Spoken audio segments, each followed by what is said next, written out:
Sporting Journal Radio, presented by Onyx. All right, this is Sporting Journal Radio. I'm Brett Amundsen. Thank you for tuning in on the network on this station right here by demand, sportingjournalradio.com. Maybe you downloaded the podcast or you're watching this on YouTube. Thank you very much. Dan Amundsen is over there. David Eckhart is over there. And Joe Henry joins us from Lake of the Woods Tourism. Joe, how you doing?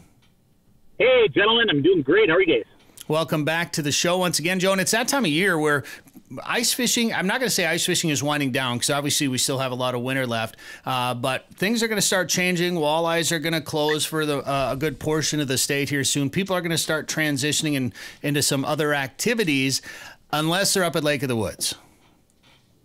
Well, I don't want you to mimic the Twin Cities news stations. And, oh, please. Oftentimes what they'll do is they'll report that, fishing for walleyes and pike, it's going to start closing here at the end of February, and fish houses have to be off the ice. And that is true for certain parts of Minnesota. But, with Lake of the Woods, because we're border water with Canada, we enjoy that extended season of, our fish houses can be overnight on the ice through March 31st. And, of course, our walleye and sauger season goes through April 14th, and our pike season never closes. So we actually have, and Mother Nature will dictate, but we actually have a nice nice run of ice fishing yet, kind of a little extra bonus season. And tell you what, second half of February and March, whatever part of March you fish, that can be some of the best darn fishing ever. I mean, days are getting longer. In some cases, some water will start rolling into the lake, and all these different things instinctively trigger these fish to start putting on the feed bait because the spawn is coming up. And in addition to that, these pike, pike normally don't school, but they get congregated because they start getting adjacent to their spawning area. They call it pre-spawn. So they start getting adjacent to their respawning areas. Well, now you got a larger number of big pike in a smaller area. And, of course, that's why people get so jacked up about, tip-up fishing for pike up at Lake of the Woods in March.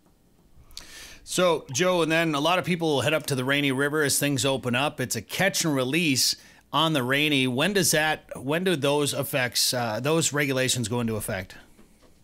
Yeah, so what it is, it's on 4 Mile Bay, which is the bay that is the mouth of the Rainy River going into Lake of the Woods. 4 Mile Bay and the Rainy River starting March 1st is a catch and release only for walleyes and saugers. And that the reason for that is that's kind of the start of some of those fish will start entering the river to do their spawning ritual. And, we're into the spring season now, which the spring season goes through April 14th, and that's catch and release only. Which a lot of times people are just going up there to catch those big trophy fish anyway. And as we learned last year during our tournament, if you want to keep a fish to eat, you just catch a sucker. Yeah. Well, I'll tell you, again, it just goes to show, though, that, if you're creative, you can take a fish out of really cold water, like a sucker, and prepare it the right way. And my goodness, it actually tasted good. It tasted great. And I know, David, didn't you eat the cheek or something? I did, yeah. Cheek, snout. Yeah. Oh, yeah, the snout. I almost gagged when I ate it, but once I ate it and got over the fact that I was eating the fish's face, it was pretty good. And you can see a video of that on our YouTube channel. As a matter of fact, check out the SJR 500. What did we name that? Rainy River Fishing Tips in a Snowstorm, I believe. That's right. Check it out on the Sporting Journal Radio YouTube channel. Yep.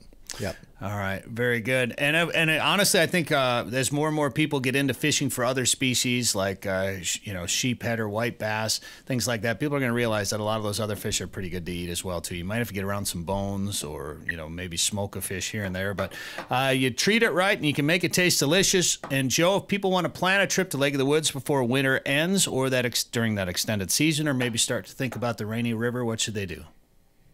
Check out our website, and that is lakeofthewoodsmn.com. Hear more at sportingjournalradio.com or wherever you get podcasts. Come ice fish the famous waters of Minnesota's Lake of the Woods, the walleye capital of the world. Experience full-service resorts featuring heated fish houses, ice transportation, meal plans, and sleeper house options.